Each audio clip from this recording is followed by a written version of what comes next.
अगर रसना ते प्रभु वसिया है, ये जो बोलेगा हो जाएगा, हो जाएगा। इनू वाक सिद्धि कहते हैं, इनू शब्द सिद्धि कहते हैं, इनू मंत्र सिद्धि कहते हैं, इनू नाम सिद्धि कहते हैं। 9 निधि 18 सिद्धि, पिछे लगियां फिरन जो हर हृदय सदा वसाए। गुरु अमरदास जी। पहला लक्षण ए। दूजा, ज्ञानं सम दुख सुखं जुगत निर्मल निर्वैरणे। संस्कृत ते पंजाबी हिंदी का सम शब्द, ये अर्थ भी वही ने बराबर जो इंग्लिश का सम है। ज्ञानं सम दुख सुखं जुगत निर्मल निर्वैरणे। दूजा लक्षण, ਉਹਦੇ ਲਈ दुख सुख एक समान बराबर बराबर। सुख ते दुख ये दोवें मनुख ਨੂੰ हिला के रख देंदे ने, ये भी महसूस करते हैं। कोई अपनी थां तो हिल जाता है दुखों की चोट खा के, कोई अपनी मनुखता तो हिल जाता है सुखों की चोट खा के। और कसवटी बंदे की की है, मनुख ਨੂੰ परखण की कसवटी की है, दुख ते सुख, और कोई कसौटी नहीं है। कोई दुख की कसौटी ते पूरा नहीं उतरता, गुरसिखी तो थले चला जाता है, गुरमत तो थले चला जाता है, इंसानियत तो थले चला जाता है। कोई सुखों की कसौटी ते पूरा नहीं उतरता, हंकारी हो जाता है, आयाश हो जाता है। ये दोवें कसौटियाँ ने। कबीर कसौटी राम की, झूठा टिके न कोय। राम कसौटी सो सै, जो मर जीवा होए। अनुभवी पुरुष कहते हैं दुख की चोट खा के कई अपने आप को संभाल भी लेंदे ने, पर सुख की चोट खादे मनुख तो ऐसे गिरते ने संभलते भी नहीं। इन्ने हंकारी हो जाते हैं, इतने अयाश हो जाते हैं, इतने आलसी हो जाते हैं, नाम जपण वास्ते नहीं जप सकते। हाँ, सारा दिन कम करदियां नहीं थकणगे, सारो दिनस मजूरी करे। हर सिमरन की बेला बजर सिर परे, नहीं जप सकणगे। सुख दुख मनुख ਨੂੰ अपनी थां तो हिला देंदे ने। कोई इस वास्ते ਅੰਮ੍ਰਿਤ ਵੇਲੇ नहीं उठ रहा, नाम नहीं जप रहा, बड़े दुख ने, दुखा ने बेचैन परेशान किया होया है। कोई इस वास्ते ਅੰਮ੍ਰਿਤ ਵੇਲੇ उठ के जप नहीं कर रहा, इनू सुख ने अपनी थां तो हिला दिता, इतना आलसी कर देता है, इतना सुखियारा बना देता है, इतना अयाश बना देता है, इतना हंकारी बना देता है, ये लिए नाम जपना औखा है। मैं देख के दंग होया, इंग्लैंड में थी 35 साल तो जा रहे हैं, हर गली दे 2-2 3-3 चर्च ने, हर गली दे छोटियां छोटियां गलियां ने इंडिया की तरह उत्थे, पर बड़े खूबसूरत चर्च बने हुए हैं। पर गजब की गल, बंद पे ने, शाम ਨੂੰ दिया बत्ती भी नहीं आता। शायद आपको पता हो 70 गुरुद्वारे इंग्लैंड के चर्च के अंदर बने हुए हैं, पादरियां ने चर्च बेच दिते हैं, ਸਿੰਘਾਂ ने खरीदे ने। एक इतिहासक चर्च साउथहैम्पटन दे से, वह भी ਸਿੰਘਾਂ ने खरीदिया। आज जो गुरुद्वारे की रूपरेखा है, उसकी आवाज़ इंग्लैंड की पार्लीमेंट भी उठी सी। एक MP ने इतराज़ किया सी, इतिहासक चर्च क्यों बेचिया गया। जिस मिशनरी के कोल से पादरी दे, उन्हें कह दिता है मेनटेनेंस से जिन्ना खर्च आता है मैं कितों दें, आउंदा तो कोई है नहीं, मैं भर भर के दिवालिया हो गया, कहना बेचाना तो और की करा। जद ये अंग्रेज़ गोरे गरीब सन, मुफलिस सन, लोड़वंद सन, दुखी सन, उन्होंने हर गली दे 3-3 4-4 चर्च बनाए। और आप दी ज्ञात ली अर्ज करा, रोज़ जाते सन। जो पुराना इतिहास मैनू पढ़न नूं मिले, रोज़ जाते सन, प्रेयर करते सन। फिर सहजे सहजे इन्हां दा कारोबार ते राज पाठ वधिया। अद्धी तो भी वधी ज़्यादा दुनिया इन्हां दी लपेट दे च आ गई, सारी दुनिया की दौलत उत्थे आ गई। तो होया कि हुण हर गली दे 3-3 4-4 पब ने, चर्च तो बंद हो गए, ताले लगे हुए ने, पब दे दिन रात रौनक, लोग सवेरे पी रहे हैं, दोपहर को पी रहे हैं, शामी पी रहे हैं। गरीब सन, दुखियारे सन, ਚਰਚ ਦੇ 'ਚ ਜਾਂਦੇ ਸਨ। ਅਮੀਰ ਹੋ ਗਏ, ਧਨਾੜ ਹੋ ਗਏ, ਹੁਣ ਪੱਬ ਦੇ 'ਚ ਜਾਂਦੇ ਨੇ, ਹੁਣ ਚਰਚ ਦੇ 'ਚ ਨਹੀਂ ਜਾਂਦੇ। ਧਨ ਨੇ ਇਤਨਾ ਅਯਾਸ਼ ਬਣਾ ਦਿੱਤਾ, ਧਨ ਨੇ ਇਤਨਾ ਆਲਸੀ ਬਣਾ ਦਿੱਤਾ, ਧਨ ਨੇ ਇਤਨਾ ਸੁਖਿਆਰਾ ਬਣਾ ਦਿੱਤਾ, ਧਨ ਨੇ ਈਸ਼ਵਰ ਤੋਂ ਮੁਨਕਰ ਕਰ ਦਿੱਤਾ। ਜੈਸੇ ਜੈਸੇ ਔਰ ਜਿਹੜੇ ਜਿਹੜੇ ਦੇਸ਼ ਤੇ ਜਿਹੜੀਆਂ ਜਿਹੜੀਆਂ ਕੌਮਾਂ ਬਹੁਤ ਸੁਖਿਆਰੀਆਂ ਹੋ ਗਈਆਂ, ਸੁੱਖ ਨੇ ਉਹਨਾਂ ਨੂੰ ਹਿਲਾ ਕੇ ਰੱਖ ਦਿੱਤਾ, ਰੱਬ ਤੋਂ ਤੋੜ ਕੇ ਰੱਖ ਦਿੱਤਾ। ਇਹ ਸਾ ਦੇਖਣ ਵਿੱਚ ਆਇਆ। ਦੋ ਹੀ ਕਸਵੱਟੀਆਂ ਨੇ, ਦੁੱਖ ਤੇ ਸੁੱਖ। ਕੋਈ ਦੁੱਖ ਤੇ ਪੂਰਾ ਨਹੀਂ ਉਤਰਦਾ, ਲਗਾਤਾਰ ਦੁੱਖ, ਆਖਿਰ ਇਨਕਾਰੀ ਹੋ ਜਾਂਦਾ ਹੈ ਰੱਬ ਤੋਂ। ਦੁੱਖ ਉਸ ਨੂੰ ਹਿਲਾ ਕੇ ਰੱਖ ਦਿੰਦਾ ਔਰ ਅਨਰਥ ਕਰ ਬੈਠਦਾ ਹੈ। ਸੁੱਖ ਵੀ ਹਿਲਾ ਦਿੰਦਾ ਹੈ। ਨਾਮ ਜਪਣ ਵਾਲੇ ਦਾ ਦੂਸਰਾ ਲਕਸ਼ਣ ਪੂਰਨ ਪੁਰਖ ਦਾ, ਉਹਦੇ ਲਈ ਦੁੱਖ ਸੁੱਖ ਏਕ ਸਮਾਨ। ਗਿਆਨੰ ਸਮ ਦੁੱਖ ਸੁਖੰ ਜੁਗਤ ਨਿਰਮਲ ਨਿਰਵੈਰਣੈ। ਛੇਤੀ ਛੇਤੀ ਮੈਂ ਅਰਜ਼ ਕਰਾਂ, ਇਹ ਦੂਜਾ ਲਕਸ਼ਣ ਹੈ। ਦੁੱਖ ਬੇਚੈਨ ਕਰ ਰਿਹਾ ਹੈ, ਸੁੱਖ ਆਲਸੀ ਬਣਾ ਰਿਹਾ ਹੈ। ਇਹਦੇ ਲਈ ਦੁੱਖ ਸੁੱਖ ਇੱਕ ਸਮਾਨ ਨਹੀਂ ਹੈ। ਇਹਨੂੰ ਦੁੱਖ ਨੇ ਵੀ ਹਿਲਾ ਕੇ ਰੱਖ ਦਿੱਤਾ, ਸੁੱਖ ਨੇ ਵੀ ਹਿਲਾ ਕੇ ਰੱਖ ਦਿੱਤਾ। ਇੱਕੋ ਜਿਹਾ ਨਹੀਂ ਹੈ।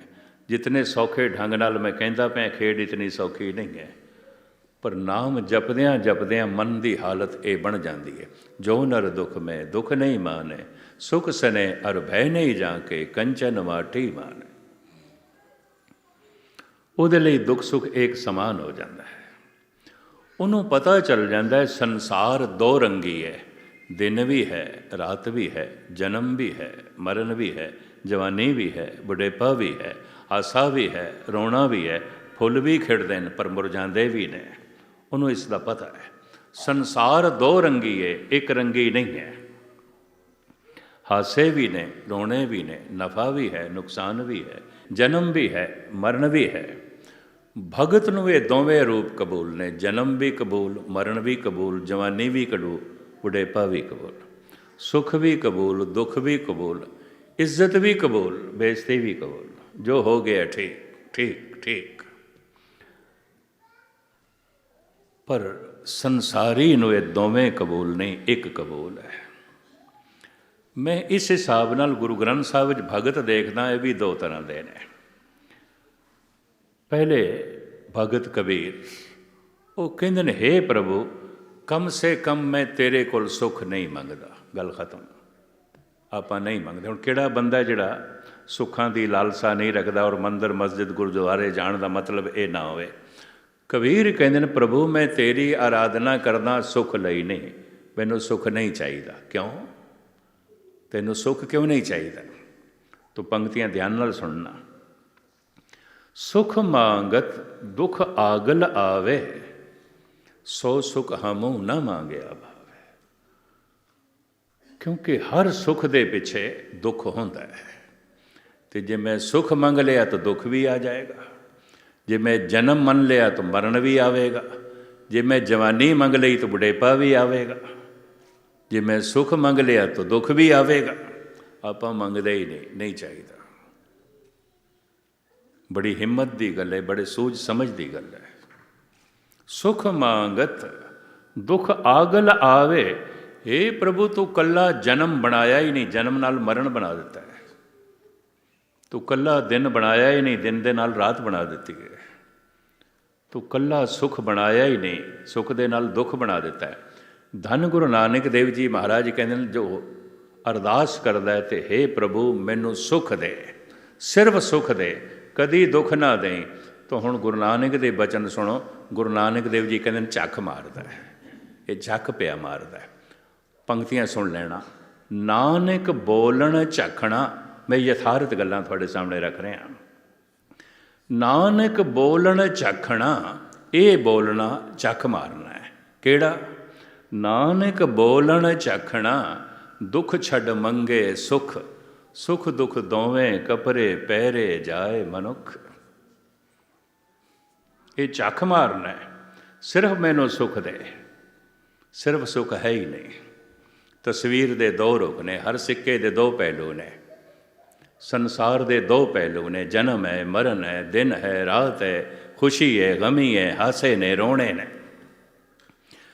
ਕਬੀਰ ਕਹਿੰਦੇ ਨੇ ਆਪਾਂ ਸੁੱਖ ਮੰਗਦੇ ਹੀ ਨਹੀਂ, ਜਨਮ ਮੰਗਦੇ ਹੀ ਨਹੀਂ। ਜਨਮ ਮੰਨਿਆ ਤਾਂ ਮਰਨ ਵੀ ਨਾਲ ਆਵੇਗਾ, ਆਪਾਂ ਮੰਗਦੇ ਹੀ ਨਹੀਂ, ਗੱਲ ਖਤਮ। ਦੂਸਰੇ ਨੇ ਭਗਤ ਨਾਮਦੇਵ, ਇਹਨਾਂ ਦਾ ਢੰਗ ਹੋਰ ਹੈ। ਇਹ ਕਹਿੰਦੇ ਨੇ ਜੇ ਰਾਜ ਦੇ ਤਾਂ ਕਮਨ ਵਡਾਈ, ਜੇ ਭੀਖ ਮੰਗਾਏ ਤਾਂ ਕਿਆ ਘਟ ਜਾਈ।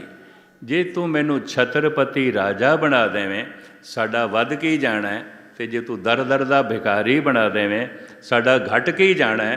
ਸਾਨੂੰ ਰਾਜਾ ਹੋਣਾ ਵੀ ਕਬੂਲ, ਸਾਨੂੰ ਭਿਖਾਰੀ ਹੋਣਾ ਵੀ ਕਬੂਲ। ਸਾਨੂੰ ਸੁੱਖ ਵੀ ਕਬੂਲ, ਸਾਨੂੰ ਦੁੱਖ ਵੀ ਕਬੂਲ। ਸਾਨੂੰ ਦਿਨ ਵੀ ਕਬੂਲ, ਸਾਨੂੰ ਰਾਤ ਵੀ ਕਬੂਲ। ਸਾਨੂੰ ਜਨਮ ਵੀ ਕਬੂਲ, ਸਾਨੂੰ ਮਰਨ ਵੀ ਕਬੂਲ। ਇਹ ਨਾਮਦੇਵ ਮੈਨੂੰ ਦੋਵੇਂ ਹੀ ਕਬੂਲ ਨੇ, ਮੇਰੇ ਲਈ ਦੋਵੇਂ ਬਰਾਬਰ ਨੇ। ਕਬੀਰ ਕੋਈ ਥੋੜ੍ਹੀ ਜਿਹੀਆਂ ਬਾਰੀਕ ਗੱਲ ਕਰਦੇ ਨੇ। ਹੇ ਪ੍ਰਭੂ, ਆਪਾਂ ਦੋਆਂ ਦੇ ਹੀ ਤਿਆਗੀ, ਨਹੀਂ ਚਾਹੀਦਾ ਜਨਮ, ਨਾਲ ਮਰਨ ਚਲੇਗਾ। ਨਹੀਂ ਚਾਹੀਦਾ ਸੁੱਖ, ਫਿਰ ਨਾਲ ਦੁੱਖ ਮਿਲੇਗਾ। ਹੁਣ ਤੁਸੀਂ ਕਿਸ ਤਰ੍ਹਾਂ ਅੰਦਾਜ਼ਾ ਲਗਾਓਗੇ ਇਹ ਮਨੁੱਖ ਕਿੰਨਾ ਕੁ ਦੁਖੀ ਹੈ? ਪਹਿਲੇ ਨਾਪ ਤੋਰ ਕਰ ਲੈਣਾ ਕਿਤਨਾ ਕੁ ਸੁਖੀ ਹੈ। ਬਸ ਜਿਤਨਾ ਸੁਖੀ ਹੈ ਉਤਨਾ ਹੀ ਦੁਖੀ ਹੈ। ਇਹ ਦਾਅਵੇ ਨਾਲ ਮੈਂ ਕਹਿੰਦਾ, ਇਸ ਚੱਕਰ 'ਚ ਨਾ ਪੈਣਾ। ਇਹ ਇਤਨਾ ਵੱਡਾ ਸੁਖੀ ਹੈ ਤਾਂ ਸੁਖੀ ਹੋਵੇਗਾ, ਨਹੀਂ ਉਤਨਾ ਹੀ ਵੱਡਾ ਦੁਖੀ ਹੈ। ਬੜੇ ਬੜੇ ਜੋ ਦੀਸੇ ਲੋਗ, ਤਿਨ ਕੋ ਵਿਆਪੇ ਚਿੰਤਾ ਰੋਗ। ਤੁਸੀਂ ਦੁੱਖ ਨੂੰ ਕਿਸ ਤਰ੍ਹਾਂ ਨਾਪੋਗੇ? ਇਹ ਬੰਦਾ ਕਿੰਨਾ ਕੁ ਦੁਖੀ ਹੈ, ਦੁੱਖ ਨੂੰ ਸਿੱਧੇ ਨਹੀਂ ਨਾਪ ਸਕੇਗੇ। ਪਹਿਲੇ ਨਾਪੋ ਸੁਖੀ ਕਿਤਨਾ ਹੈ, ਬਸ ਉਨਾ ਹੀ ਦੁਖੀ ਹੈ, ਉਤਨਾ ਹੀ ਦੁਖੀ ਹੈ। ਇਹ ਦੋਵੇਂ ਇਕੱਠੇ ਹੀ ਚੱਲਦੇ ਨੇ, ਦੋਵੇਂ ਇਕੱਠੇ ਚੱਲਦੇ ਨੇ। ਕਬੀਰ ਦੀ ਸਮਝ ਹੈ। ਕਬੀਰ ਕਹਿੰਦੇ ਨੇ ਪ੍ਰਭੂ ਆਪਾਂ ਨਹੀਂ ਮੰਗਦੇ, ਗੱਲ ਖਤਮ। ਨਹੀਂ ਚਾਹੀਦਾ ਸੁੱਖ, ਨਹੀਂ ਚਾਹੀਦਾ ਦੁੱਖ ਆਵੇਗਾ। ਸੁੱਖ ਮੰਗਤ ਦੁੱਖ ਆਗਲ ਆਵੇ। ਮੰਗਦਾ ਮੈਂ ਸੁੱਖਾਂ, ਸੁੱਖ ਦੇ ਨਾਲ ਦੁੱਖ ਵੀ ਆ ਜਾਂਦਾ ਹੈ। ਹੁਣ ਕਿਵੇਂ ਕਹੋਗੇ ਤੁਸੀਂ ਕੋਇਨ, ਕੋਈ ਸਿੱਕਾ ਮੰਗੋ ਕਿਸੇ ਕੋਲ ਅਤੇ ਆਖੋ ਇਹਦਾ ਇੱਕ ਪਾਸਾ ਦੇ ਦੇ, ਦੂਜਾ ਪਾਸਾ ਤੂੰ ਆਪਣੇ ਕੋਲ ਰੱਖ। ਹੁਣ ਸਿੱਕੇ ਦੇ ਦੋਵੇਂ ਪਾਸੇ ਕੋਲ ਜੇਬ ਵਿੱਚ ਰੱਖਣੇ ਪੈਣੇ ਨੇ, ਇੱਕ ਪਾਸਾ ਕਿਸ ਤਰ੍ਹਾਂ? ਇਹ ਤਾਂ ਦੋਵੇਂ ਇਕੱਠੇ ਹੀ ਰੱਖਣੇ ਪੈਣਗੇ। ਸੁੱਖ ਦੇ ਨਾਲ ਹੀ ਦੁੱਖ ਜੁੜਿਆ ਹੋਇਆ ਹੈ, ਜਨਮ ਦੇ ਨਾਲ ਹੀ ਮਰਨ ਜੁੜਿਆ ਹੋਇਆ ਹੈ। ਇਹ ਵੀ ਮੈਂ ਅਰਜ਼ ਕਰਾਂ, फूल खिलता है मुरझाने का तखय्युल लेकर, जिसे हंसता हुआ पाओगे वो परेशान होगा। ये चिकने छुपने चेहरे, मुस्कुराते हुए चेहरे, पता नहीं अंदर कितना रोना छुपाई बैठे ने। उपर दे भुलेखे च ना पै जाना। ये भी मैं अर्ज करते हैं, किधरे इस चक्कर च ना पैना। ऐ मुस्कुराते हुए चेहरे, खिड़े हुए चेहरे, ये चमचमाते हुए चेहरे, यकीन जानो बड़ा गम अंदर छुपाई बैठे ने, बड़े रोने अंदर छुपाई बैठे ने। ये संसार इकट्ठा है। भगत नामदेव कहते प्रभु सानू दोवें ही कबूल, तू बनाया जो इस ढंग नाल है। कबीर कहते आपां दोहां दे त्यागी है, दोवें ही नहीं चाहिए, दोवें बराबर, दोहां दी सूझ महान। संसारी किसनों कहते हैं? हे प्रभु जन्म ते चाहिए, मरण नहीं। मरदे दम तक लोग जन्मदिन मनाते हैं, और की करते हैं, और की करते हैं। देखो एक बच्चा जन्मदिन मनावे माफ़ किया जा सकता है, बेचारा ना समझ है। तो एक जवान जन्मदिन मनावे जरा मूर्ख होवेगा, और की है।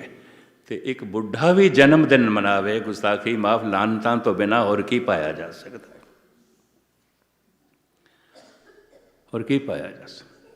मरण दिन नेड़े, रोज़ रोज़ मनुख मरण दिन के नेड़े जा रहा। गुरबाणी कहती है रोज़ रोज़ मनुख घट रहा है, वध नहीं रहा। छिन छिन औद बिहात है, फूटे घट ज्यों पानी। जन्म तो हो गया, गल खत्म। हुण मरण दिन चेते कर, पहला मरण कबूल। पहला मरण कबूल करना बड़ा औखा है, जन्म कबूल है। लोग मरदे दम तक जन्मदिन मनाते हैं। गुरबाणी की दृष्टि महान मूढ़ता है। जन्म तो हो गया, हुण मरण दिन चेते करो। और पता है धर्म की यात्रा किस दिन आरंभ होती है? जिस दिन मरना याद आवे, उस तो पहले नहीं। चलो इस संबंध में मैं एक दो शब्द कह भी देवां, समा तो भावें अपनी चाल नाल चल रहा है। खतरे तो बिना, भय तो बिना ਮਨੁੱਖ ਦਾ ਮਨ ਇਕਾਗਰ ਨਹੀਂ ਆਉਂਦਾ। ਤੁਸੀਂ ਆਖੋਗੇ ਇਹ ਕੀ ਆਖ ਰਿਹਾ? ਠੀਕ ਕਹਿ ਰਿਹਾ। ਧਰਮ ਦੀ ਸਾਧਨਾ ਕਹਿੰਦੇ ਨਾ, ਮਨ ਇਕਾਗਰ ਕਰੋ, ਇਕਾਗਰ ਕਰੋ। ਬਿਨਾਂ ਡਰ ਤੋਂ ਮਨ ਇਕਾਗਰ ਨਹੀਂ ਆਉਂਦਾ। ਗੁਰੂ ਤੇਗ ਬਹਾਦਰ ਸਾਹਿਬ ਜੀ ਦੇ ਸ਼ਬਦ ਦੀ ਮੈਂ ਵਿਆਖਿਆ ਗੁਰੂ ਤੇਗ ਬਹਾਦਰ ਸਾਹਿਬ ਜੀ ਮਹਾਰਾਜ ਦੇ ਪੁਰਬ 'ਤੇ ਕਰ ਰਿਹਾ ਸੀ, ਗੁਰਦੁਆਰਾ ਸੀਸਗੰਜ ਸਾਹਿਬ, ਪਿਛਲੇ ਸਾਲ ਦੀ ਗੱਲ। ਰੇ ਮਨ ਰਾਮ ਸਿਉ ਕਰ ਪ੍ਰੀਤ, ਗੁਰੂ ਤੇਗ ਬਹਾਦਰ ਸਾਹਿਬ। ਵੀ ਕਿਵੇਂ ਪ੍ਰੀਤ ਕਰੀਏ ਉਹਦੇ ਨਾਲ? ਪ੍ਰੀਤ ਪੈਦਾ ਕਰਨ ਦਾ ਸਾਧਨ ਕੀ ਹੈ? ਕਹਿੰਦੇ ਨੇ ਪ੍ਰੀਤ ਹੋ ਜਾਂਦੀ ਹੈ, ਕੀਤੀ ਨਹੀਂ ਜਾਂਦੀ। ਪਿਆਰ ਹੋ ਜਾਂਦਾ ਹੈ, ਕੀਤਾ ਨਹੀਂ ਜਾਂਦਾ। ਤਾਂ ਆਖਿਰ ਫਿਰ ਵੀ ਪਿਆਰ ਦੇ ਪੈਦਾ ਹੋਣ ਦਾ ਕੋਈ ਨਾ ਕੋਈ ਸਾਧਨ ਤੇ ਹੋਵੇਗਾ, ਕੋਈ ਨਾ ਕੋਈ ਬੀਜ ਤੇ ਹੋਵੇਗਾ, ਕੋਈ ਨਾ ਕੋਈ ਉਪਰਾਲਾ ਤੇ ਹੋਵੇਗਾ, ਜਿਹਨੂੰ ਰੋਜ਼ ਰੋਜ਼ ਯਾਦ ਕਰੋ, ਯਾਦ ਕਰੋ, ਯਾਦ ਕਰੋ।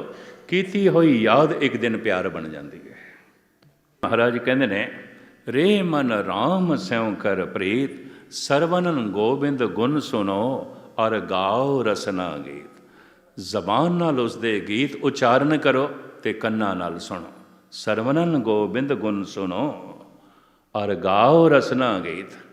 ਮੈਂ ਹੁਣੇ ਹੀ ਸਰਦਾਰ ਮਨਜੀਤ ਸਿੰਘ ਨੂੰ ਕਹਿ ਰਿਹਾ, ਜਿਹੜਾ ਉੱਪਰ ਲਿਖਿਆ ਹੋਇਆ ਆਉਂਦਾ ਹੈ, ਇਹ ਤਾਂ ਤੁਸੀਂ ਪੜ੍ਹੋਗੇ, ਸੁਣ ਨਹੀਂ ਸਕਦੇ। ਕੀਰਤਨ ਨੂੰ ਪੜ੍ਹਨਾ ਨਹੀਂ, ਕੀਰਤਨ ਨੂੰ ਸੁਣਨਾ ਹੈ। ਗੱਲ ਸਮਝ 'ਚ ਨਹੀਂ ਆਈ। ਧਿਆਨ ਸਾਧਨਾ ਤੋਂ ਅਸੀਂ ਬਹੁਤ ਦੂਰ ਚਲੇ ਗਏ। ਕੀਰਤਨ ਹੋ ਰਿਹਾ ਹੈ, ਅੱਖਾਂ ਮੀਟ ਕੇ ਜਾਂ ਖੋਲ੍ਹ ਕੇ ਧਿਆਨ ਨੂੰ ਅੰਤਰਮੁਖੀ ਕਰੋ, ਸੁਣੋ। ਅਤੇ ਅੱਖਾਂ ਇੱਥੇ ਟਿਕ ਗਈਆਂ, ਕੀ ਸੁਣੋਗੇ? ਪੜ੍ਹੋਗੇ। ਅਤੇ ਪੜ੍ਹੀਏ ਜੇ ਤੇ ਬਰਸ ਪਰ ਬਸੀਏ ਜੇ ਤੇ ਮਾਸ, ਪੜ੍ਹਦੇ ਰਹੋ ਸਾਰੀ ਜ਼ਿੰਦਗੀ। ਖੇਡ ਸੁਣਨ ਨਾਲ ਬੜੇਗੀ। ਸੁਣ ਕੇ ਸ਼ਬਦ ਨੇ ਅੰਦਰ ਜਾਣਾ ਹੈ। ਅੰਮ੍ਰਿਤ ਵੇਲੇ ਬਾਣੀ ਪੜ੍ਹੋ, ਔਰ ਇਸ ਵਾਸਤੇ ਪੜ੍ਹੋ ਕਿ ਪੜ੍ਹਨਾ ਇੱਕ ਦਿਨ ਜਪਣਾ ਹੋ ਜਾਏ। ਜਪ ਮਨ ਮੇਰੇ ਗੋਬਿੰਦ ਕੀ ਬਾਣੀ। ਜੇ ਪੜ੍ਹਨਾ ਜਪਣਾ ਨਹੀਂ ਬਣਿਆ ਤਾਂ ਫਿਰ ਸਾਰੀ ਜ਼ਿੰਦਗੀ ਪੜ੍ਹਦਾ ਰਹੇ, ਕੁਛ ਵੀ ਨਹੀਂ ਹੋਵੇਗਾ, ਕੁਛ ਵੀ ਨਹੀਂ ਹੋਵੇਗਾ। ਇਹ ਵੀ ਮੈਂ ਅਰਜ਼ ਕਰਾਂ, ਹੁਣੇ ਹੀ ਮੈਂ ਅਰਜ਼ ਕੀਤੀ, 18 ਘੰਟੇ ਪਾਠ ਕਰਨ ਵਾਲੇ ਮੈਂ ਪਾਠੀ ਦੇਖੇ ਨੇ, ਰੋਜ਼ ਕਰ ਰਹੇ ਨੇ ਲੜੀਆਂ 'ਚ, ਲੜੀਆਂ ਅਖੰਡ ਪਾਠਾਂ ਦੀਆਂ। ਅਤੇ 18 ਘੰਟੇ ਇੱਕ ਪਾਠੀ ਪਾਠ ਕਰ ਰਿਹਾ। ਮੈਂ ਨਹੀਂ ਦੇਖਦਾ ਉਹਨਾਂ ਦੀ ਜ਼ਿੰਦਗੀ 'ਚ ਕੋਈ ਤਬਦੀਲੀ ਹੋਈ ਹੋਵੇ, ਕੋਈ ਅੰਤਰਾ ਆਇਆ ਹੋਵੇ। ਪੜ੍ਹਨ ਨਾਲ ਕੁਛ ਵੀ ਨਹੀਂ ਹੁੰਦਾ, ਜਪਣ ਨਾਲ ਹੁੰਦਾ।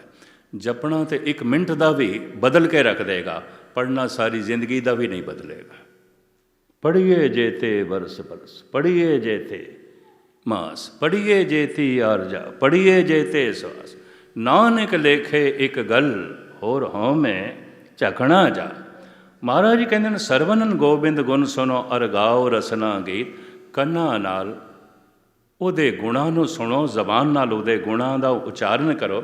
ਇੱਕ ਦਿਨ ਮਨ ਗੁਣਾਂ ਤੋਂ ਪ੍ਰਭਾਵਿਤ ਹੋ ਜਾਏਗਾ ਅਤੇ ਯਾਦ ਬਣ ਜਾਏਗਾ, ਪਿਆਰ ਬਣ ਜਾਏਗਾ, ਯਾਦ ਪਿਆਰ ਬਣ ਜਾਏਗੀ।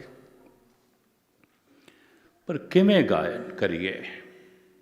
ਪ੍ਰੇਰਨਾ ਕਿੱਥੋਂ ਲਈਏ? ਕਿੱਥੋਂ ਪ੍ਰੇਰਨਾ ਲਈਏ? ਆਪ ਕਹਿੰਦੇ ਬਿਨਾਂ ਇਕਾਗਰ ਕੀਤਿਆਂ ਸੁਣਨਾ ਔਖਾ। ਮਨ ਇਕਾਗਰ ਨਹੀਂ ਸੁਣ ਸਕੋਗੇ। ਇਹ ਵੀ ਮੈਂ ਅਰਜ਼ ਕਰਨਾ, ਇਕਾਗਰਤਾ ਤੋਂ ਬਿਨਾਂ ਬੋਲਿਆ ਤੇ ਜਾ ਸਕਦਾ, ਇਕਾਗਰਤਾ ਤੋਂ ਬਿਨਾਂ ਸੁਣਿਆ ਨਹੀਂ ਜਾ ਸਕਦਾ। ਕਦੀ ਬਗੌਰ ਮੁਤਾਲਾ ਕਰਕੇ ਦੇਖ ਲਾਂ, ਇੱਕ ਚੀਜ਼ ਵਿੱਚ ਮੈਂ ਇਸ ਵਕਤ ਬਹੁਤ ਸਮਾਂ ਨਾ ਲਾਵਾਂ। ਫਿਰ ਮਨ ਇਕਾਗਰ ਕਿਵੇਂ ਹੋਵੇ? ਖਤਰੇ ਤੋਂ ਬਿਨਾਂ ਮਨ ਇਕਾਗਰ ਨਹੀਂ ਆਉਂਦਾ। ਜੈਸੇ ਨਵੀਂ ਕਾਰ ਚਲਾਣੀ ਸਿੱਖਣੀ ਹੈ, ਨਵੀਂ ਮਨ ਬੜਾ ਇਕਾਗਰ ਹੈ, ਧਿਆਨ ਟਿਕਿਆ ਹੋਇਆ, ਇਕਾਗਰ। ਉਹਨੂੰ ਪਤਾ ਹੈ ਧਿਆਨ ਮੇਰਾ ਉਖੜਿਆ ਨਹੀਂ ਤੇ ਗੱਡੀ ਵੀ ਗਈ ਤੇ ਮੈਂ ਵੀ ਗਿਆ, ਪੂਰਾ ਧਿਆਨ। ਪਰ ਜਿਸ ਦਿਨ ਚਲਾਣਾ ਗਿਆਨ ਬਣ ਜਾਂਦਾ ਹੈ, ਧਿਆਨ ਬਿਖਰ ਜਾਂਦਾ ਹੈ। ਇਹ 2 ਨੁਕਤੇ ਬੜੇ ਧਿਆਨ ਨਾਲ ਸੁਣਨਾ। ਗਿਆਨ ਦੇ ਪੂਰੇ ਹੁੰਦਿਆਂ ਧਿਆਨ ਬਿਖਰ ਜਾਂਦਾ ਹੈ। ਗੱਡੀ ਚਲਾਣਾ ਹੁਣ ਗਿਆਨ ਬਣ ਗਿਆ, ਆ ਗਈ ਹੈ। ਹੁਣ ਤੇ ਟੇਪ ਸੁਣਦਾ ਜਾ ਰਿਹਾ ਤੇ ਗੱਡੀ ਚਲਾਈ ਜਾ ਰਿਹਾ। ਹੁਣ ਤੇ ਨਾਲ ਬੈਠੇ ਸਾਥੀ ਨਾਲ ਗੱਪਾਂ ਮਾਰੀ ਜਾਂਦਾ ਤੇ ਗੱਡੀ ਚਲਾਈ ਜਾਂਦਾ।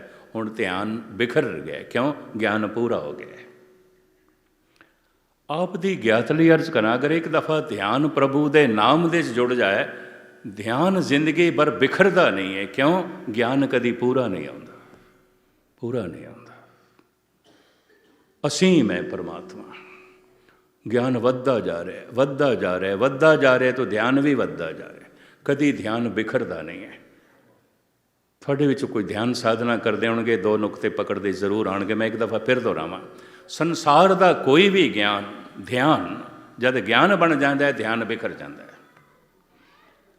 ਗੱਡੀ ਚਲਾਉਣ ਦਾ ਗਿਆਨ ਨਹੀਂ ਹੈ, ਚਲਾ ਰਿਹਾ ਹੈ, ਸਿੱਖ ਰਿਹਾ ਹੈ, ਪੂਰਾ ਧਿਆਨ ਹੈ, ਮੁਕੰਮਲ ਧਿਆਨ ਹੈ, ਕਿਉਂਕਿ ਖਤਰਾ ਹੈ, ਖਤਰਾ ਹੈ। ਪਰ ਜੈਸੇ ਚਲਾਣਾ ਗਿਆਨ ਬਣ ਗਿਆ, ਹੁਣ ਖਤਰਾ ਟਲ ਗਿਆ, ਧਿਆਨ ਬਿਖਰ ਗਿਆ, ਕਿਉਂਕਿ ਗਿਆਨ ਆਪਣੀ ਸੀਮਾ 'ਤੇ ਪਹੁੰਚ ਗਿਆ। ਜਿਤਨਾ ਗਿਆਨ ਚਲਾਉਣ ਦਾ ਚਾਹੀਦਾ ਸੀ ਮਿਲ ਗਿਆ। ਹੁਣ ਤੇ ਨਾਲ ਦੇ ਸਾਥੀ ਨਾਲ ਗੱਪਾਂ ਮਾਰਦਿਆਂ ਗੱਡੀ ਚਲਾ ਰਿਹਾ, ਹੁਣ ਧਿਆਨ ਨਹੀਂ। ਖਤਰੇ ਤੋਂ ਬਿਨਾਂ ਧਿਆਨ ਦੀ ਇਕਾਗਰਤਾ ਨਹੀਂ ਰਹਿੰਦੀ। ਸੰਸਾਰ ਦਾ ਕੋਈ ਵੀ ਕੰਮ ਅਗਰ ਉਹਦੇ ਜਿਤਨਾ ਜ਼ਿਆਦਾ ਖਤਰਾ ਹੈ, ਧਿਆਨ ਉਤਨਾ ਹੀ ਇਕਾਗਰ ਹੋਵੇਗਾ। ਨਵੀਂ ਨਵੀਂ ਸਾਈਕਲ ਚਲਾਉਣੀ ਸਿੱਖਣੀ ਹੈ, ਪੂਰਾ ਧਿਆਨ। ਪਰ ਜਦ ਗਿਆਨ ਬਣ ਗਿਆ, ਹੁਣ ਤੇ ਪੈਡਲ ਮਾਰ ਕੇ ਚਲਾਈ ਜਾਂਦਾ, ਹੱਸੀ ਜਾਂਦਾ, ਨਾਲ ਦੇ ਸਾਥੀ ਨਾਲ ਗੱਪਾਂ ਮਾਰੀ ਜਾਂਦਾ।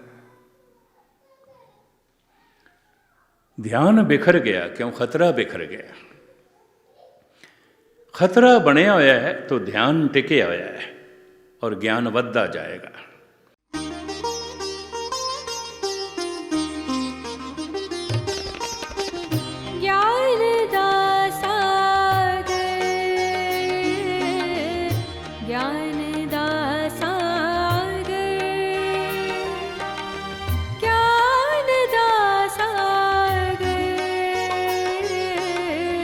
ज्ञान